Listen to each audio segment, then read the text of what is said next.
Oh man. Once again, the internet is undefeated. I don't want my shit to get soggy. Nice ride. I said nice ride. Got this dude walking around New York like a fake ass Michael Myers with tight ass Lee jeans. Like, I really don't like his character on the show, but I can honestly admit that he has a lot of funny one liners. Okay, so here's my take on episode 10. Now, if you haven't watched it already, you should probably swipe away from this video. I'm gonna give you about 3 seconds. I'm about to spoil some stuff, so nobody in the comment section crying about, oh, you spoiling stuff, man. Why you telling me? You running your mouth, you telling everything. I'm giving you 3 seconds to swipe away from this video. I'm only giving you 3. Go. You know what's crazy? Me and my friend, we were debating this. We was debating on whether or not Unique was still alive. I was kind of hoping he was still alive because I didn't like the way his brother took him out. You know what I'm saying? I thought that was a cowardly way. You're going to kill your own fucking brother. Especially after the fact that, he could have easily took him out too. He spared his life when they was fighting in that tailor shop. He was walking away. So I'm happy to say that he's still alive. He was never really one of my favorite characters on the show, but I can honestly say that he's a more likable character than Ronnie's character on the show.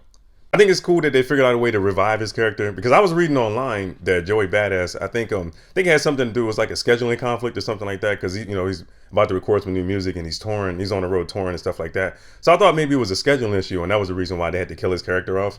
But I guess they must have figured something out as they brought his character back. You kind of saw it coming, you know what I mean? When you saw those footsteps walk up, you kind of, yeah, I mean, who else would it be? You know what I mean? Like, why would he just randomly just show up like that? Considering the fact that everybody thought he was dead this whole time. So I think it's going to be interesting to see how Rock's reaction and, Pernissa's reaction and, him reuniting with his family. And I don't know, like, saying, and then he had the situation with the Italians and all that. So, because everyone thought he was dead this whole time. So it's going to be interesting to see what happens next season. But yeah, you remember that episode when Rock went to go meet Howard and she was asking him questions. She was like, you think he's gone? And he was like, man, I tell you straight up, man, he gone, man. He ain't coming back. It was blood all over that tailor shop. They found a pipe with bone fragments on it. You know what I'm saying? Like skull, like bone fragments on it. I mean, like, come on, man. How can you survive an attack like that? So I don't know, man. It was pretty brutal. But yeah, Ronnie was a piece of shit from day one. And I think like everyone around him knew it. So they didn't want to deal with him. His own brother, I don't even think his own brother was kind of hesitant about dealing with him. But at the end of the day, I mean, that's his brother and he wanted to look out for him. So he tried to put him back in the game, put some money in his pocket. But he didn't want to follow his lead. It was like, he refused to change. Like he didn't want to change with the times. He was like, dude, you got to evolve. You know what I mean? You can't do the same things that got you locked up in the first place. Things are different now. Times are different. But he didn't want to listen to his own brother. And I think that's what it was. I guess he expected his younger brother to follow his lead and do things his way. But his way was just dumb. All of the choices that he made since the moment he got out of prison were just fucking stupid. Then when his brother explained to him how they were going to move to work through the Chinese restaurant, he pretty much just shit on all his ideas.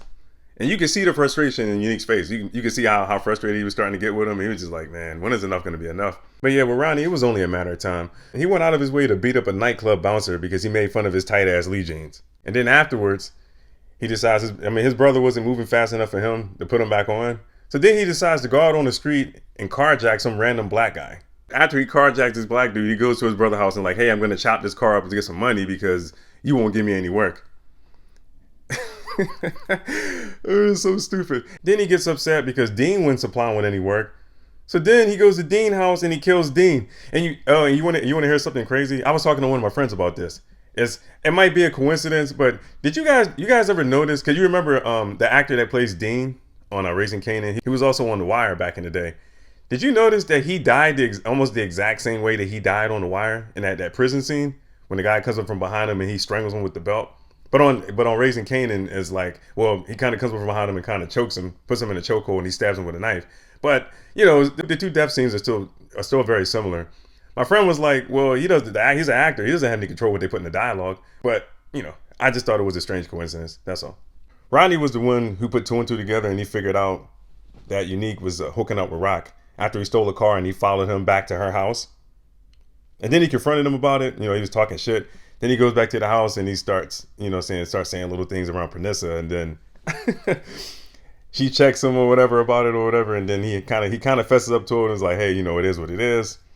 But yeah, he was just making his life hell, man, and just he got to the point where he's fed up with him, and that's when they had to fight in the tailor shop, and then Ronnie kills his own brother, so we thought at the time.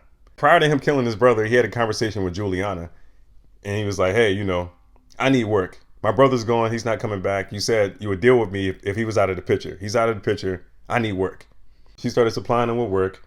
And then, let me see, he threatens Famous. And then you remember the situation that happened with Kanan at school. Basically what happened was Rock was trying to get Kanan back under her roof so she can keep an eye on him. You know what I'm saying? Keep him off the streets.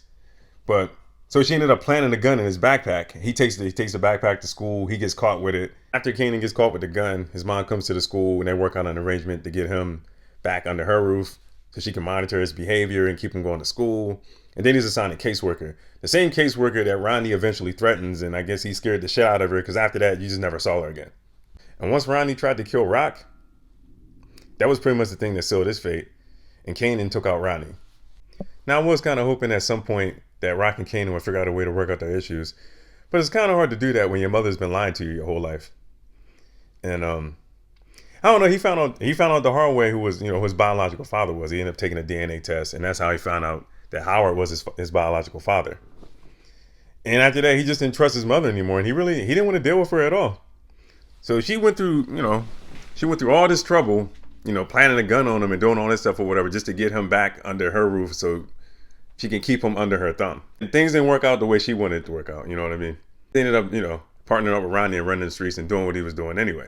And then once it got to the point where Howard decided he wanted Kanan to know the truth, he wanted Kanan to know that he was his biological father, and he told Rock that he was going to tell him.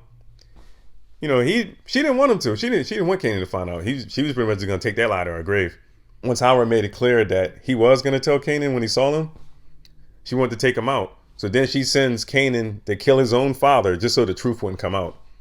Man, that's some cold shit right there. And I'm not going to sit here and pretend like she's like mom of the year or something like that, because she's actually kind of a shitty mother. I understand she was trying to discourage Kanan. She was trying to discourage her son and keep him off the streets and keep him away from the life. But it's kind of hard to discourage your child from following in your footsteps if he sees his whole immediate family, doing, committing crimes, But yeah, if you're a kid and you grow up in that kind of environment, it's a pretty good chance you're going to end up getting involved at some point. And I guess you could say Howard had it coming too. And I didn't realize how dirty Howard was until he decided to kill his own partner.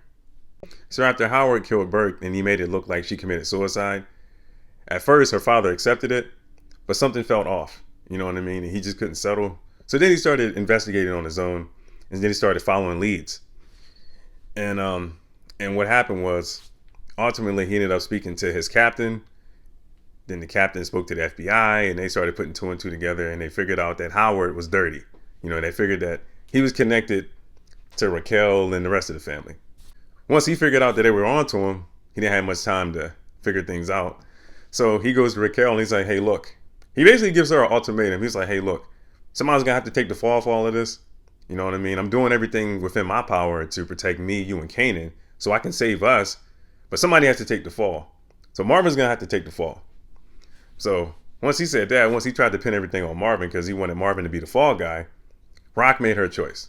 Yeah, when she took him out, it kind of caught me by surprise. Hell, it took Kanan by surprise because she did it right in front of him. So yeah, you judging by his facial expression, he didn't see that coming. I didn't see it coming. But I don't know. But then again, on the flip side, I kind of did see it coming. But yeah, at the end of the day, Roxanne, she's not going to let Marvin go to jail for him. So yeah, he had to go.